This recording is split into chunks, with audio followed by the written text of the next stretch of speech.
Assalamualaikum warahmatullahi wabarakatuh.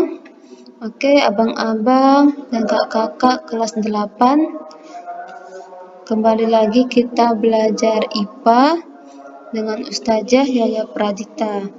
Nah, kali ini kita akan belajar tentang struktur tumbuhan. Kalau di buku kamu, kita masuk ke dalam pelajaran bab 4.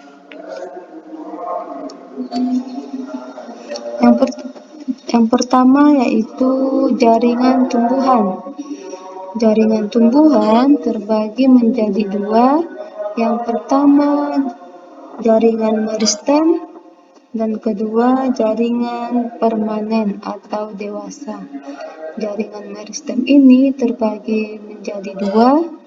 Yang pertama jaringan meristem primer dan yang kedua jaringan meristem sekunder.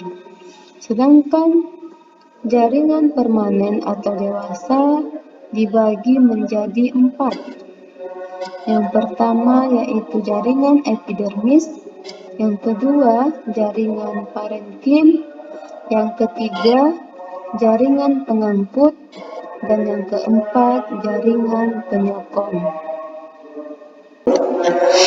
Yang pertama, jaringan meristem.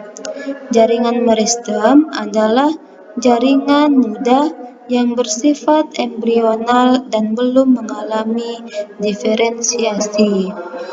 Jaringan ini juga jaringan yang selalu mengalami pertumbuhan dan perpanjangan.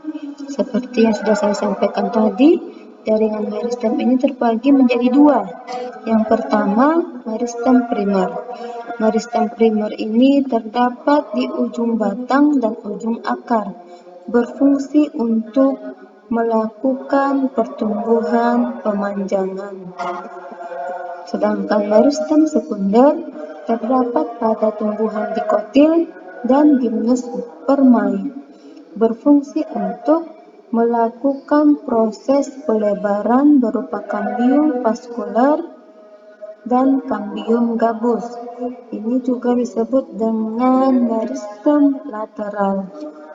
Dan meristem primer ini juga biasa disebut sebagai meristem apikal. Yang kedua yaitu jaringan permanen atau jaringan dewasa. Jaringan permanen ini adalah jaringan yang tidak mengalami diferensiasi, atau kata lainnya, jaringan ini tidak akan mengalami pembelahan lagi. Jaringan permanen dibagi menjadi 4. Yang pertama jaringan epidermis. Jaringan epidermis adalah jaringan paling luar yang menutupi seluruh permukaan tubuh tumbuhan dan berfungsi sebagai pelindung jaringan di dalamnya, tersusun atas sel hidup dan lapis rapat-rapat dan tidak mengandung klorofil kecuali pada sel penjaga stomata. Nah, ini dia pada gambar, yaitu jaringan epidermis pada daun sebagai lapisan terluar.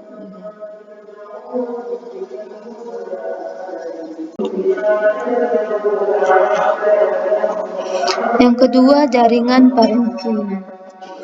Jaringan parenkim disebut juga sebagai jaringan dasar karena terbentuk dari meristem dasar dan terletak di sebelah dalam jaringan epidermis. Jaringan dasar ini terdiri dari sel-sel hidup dan membentuk struktur morfologi dan fisiologi bervariasi. Di dalam jaringan ini terdapat di bagian akar, batang, daun, buah, dan vakuola yang berlimpah. Fungsinya untuk menyimpan air dan cadangan makanan, dan juga sebagian memiliki klorofil. Yang ketiga yaitu jaringan penyokong. Jaringan penyokong ini berfungsi untuk menguatkan tubuh tumbuhan. Jaringan penyokong terbagi menjadi dua. Yang pertama, kolenkim.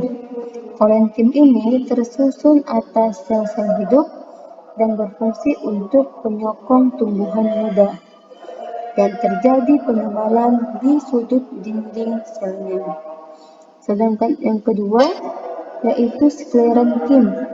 Berbeda dengan kolenkim, sklerenkim ini tersusun atas sel-sel mati dan berfungsi untuk penyokong tumbuhan yang sudah tua. Nah, menebal di seluruh bagian dinding selnya dan terdiri dari serat dan sklerit. Bisa kamu lihat pada gambar, ini adalah gambar kolenkim dan sklerenkim.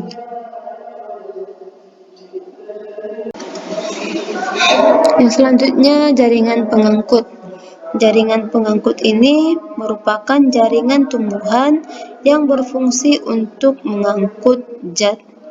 Jaringan ini dibagi menjadi dua, yaitu xilem dan floem. Nah, xilem ini berfungsi untuk mengangkut air dan garam mineral dari dalam tanah menuju daun. Sedangkan floem berfungsi untuk mengangkut zat-zat hasil fotosintesis ke seluruh bagian tubuh. Nah, ini adalah bagian dari xilem dan floem di dalam tumbuhan. Nah, setelah mendengarkan penjelasan tadi, sekarang silakan ambil alat tulis untuk mengerjakan kuis ke-11. Sebelum menutup pelajaran kita, marilah kita membaca hamdalah. Alhamdulillahirabbil alamin.